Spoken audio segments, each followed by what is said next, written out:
洗衣機是現代生活中必不可少的家電，但其龐大的體積常常佔用空間。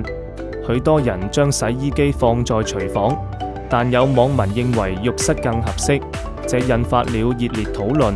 洗衣機放廚房的看法阻礙空間。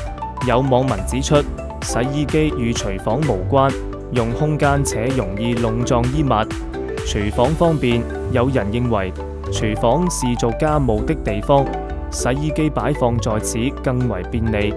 洗衣機放浴室的考量，潮濕問題，有網民擔心浴室潮濕會影響洗衣機壽命，並表示浴室的空間一般較少。其他國家的做法，也有人認同將洗衣機放在浴室的看法，認為這樣更方便。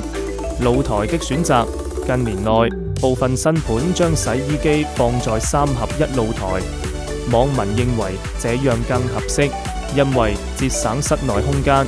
洗衣機和乾衣機放在露台，方便洗衣，不需搬運。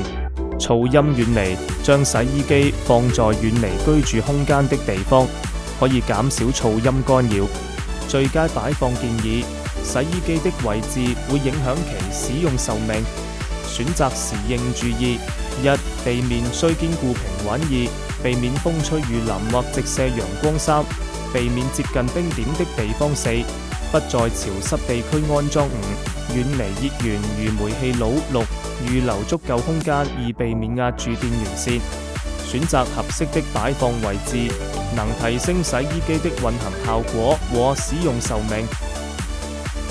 生活小百科由浩豐集團浩豐地產提供。